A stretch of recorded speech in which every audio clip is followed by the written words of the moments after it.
8.1 का बोल रहा है कि if sine A is equal 3/4 तो calculate cos A and tan A. तो साइन ए 3/4 है तो देख लेते हैं। सबसे पहले तो हम लोग वो राइट एंगल, क्योंकि ट्रिगोनोमेट्री पढ़ रहे हैं तो जो भी पूछता है वो राइट एंगल यानी समकोण त्रिभुज से ही पूछ रहा है। हिंदी में मैं इसमें कुछ खास है नहीं, बोला यदि साइन ए बराबर 3/4 है तो कॉस ए तथा टेन ए कैलकुलेट कीजिए, डिटरमाइन गणना कीजिए, है ना। तो बड़ा आसान है। अब इसमें देखो बच्चों, इसमें हम लोग एक राइट एंगल ट्रायंगल बना लेंगे यानी समकोण त्रिभुज बना लेंगे। अब इसमें तो दिया नहीं है कि कौन एंगल राइट एंगल है, ये है वो है।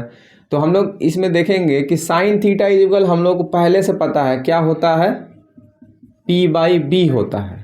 तो p हमारा कितना है 3 है और b कितना है 4 है। लेकिन ये एग्जैक्ट वैल्यू नहीं है। एग्जैक्ट वैल्यू मतलब 3/4 हो सकता है किसी नंबर से कट के आया हो, मान लो 30 और 40 से कट के आया हो, या कुछ भी, मतलब इसमें नंबर इंटू हो सकता है। तो इसलिए हमारा एक्चुअल p जो पता होगा, एक्चुअल जो p आएगा वो कितना आ जाएगा 3k आ जाएगा, और b कितना आ जाएगा 4k आ जाएगा।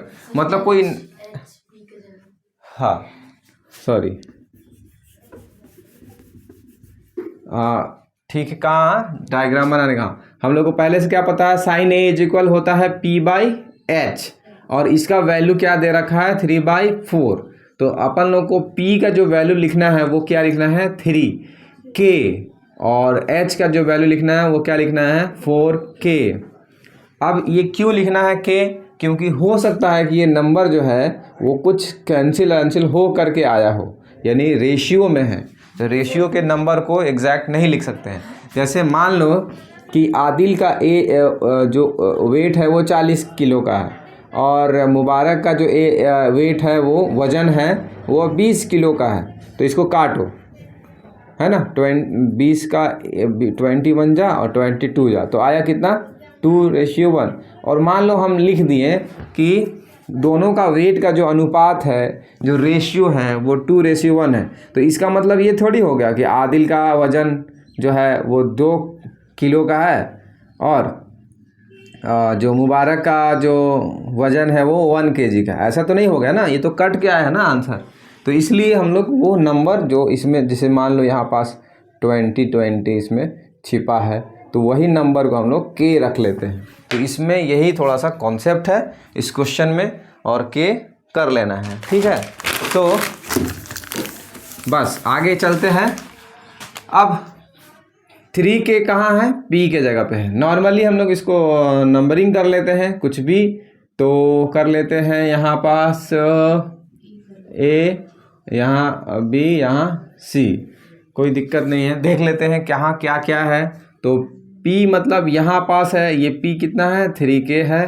p क्यों इसको ले रहे हैं, क्योंकि ये a के सामने में p हो जाएगा नॉर्मली, और h कितना है हाइपोटेनस 4k है, और b पता नहीं है, b पता करना है, आधार हम लोगों को पता करना है। तो वही नॉर्मल पाइथागोरस थ्योरम लगाएंगे।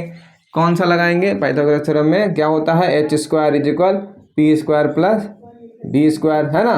कर्ण का जो वर्ग होता है वो लंब के वर्ग और प्लस आधार के वर्ग के बराबर होता है।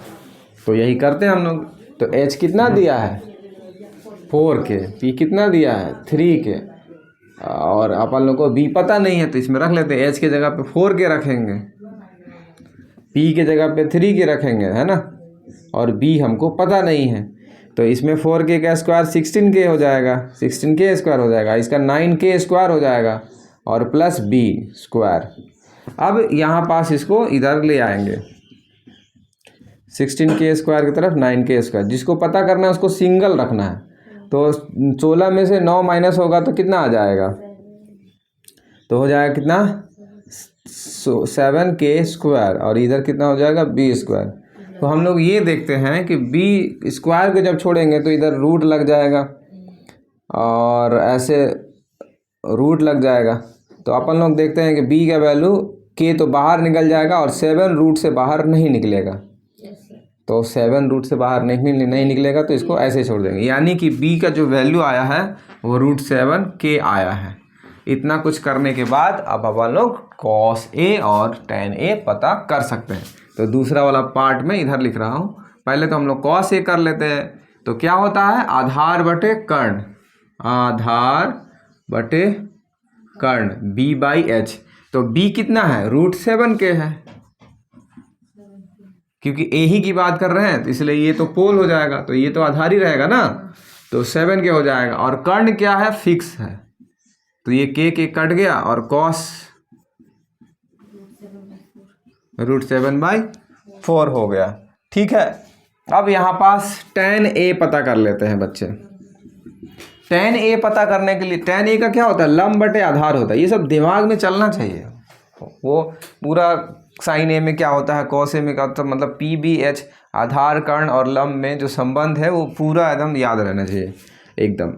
तो लंब बटे आधार, तो लंब कितना है, तो लंब 3K है, आधार √7K है, तो ये K कट जाएगा और tan A = 3/√7 लिख देना। तो अपन लोग का जो आंसर लाना था, तो एक आंसर यहाँ आ गया और एक आंसर यहाँ आ गया। अंत में चाहे तो लिख सकते हैं, अतः cos A बराबर इतना और tan A बराबर इतना, आंसर लिख सकते हैं अंत में, है ना। तो इतना कर लेंगे और इसको स्क्रीनशॉट कर लेना है, ठीक है।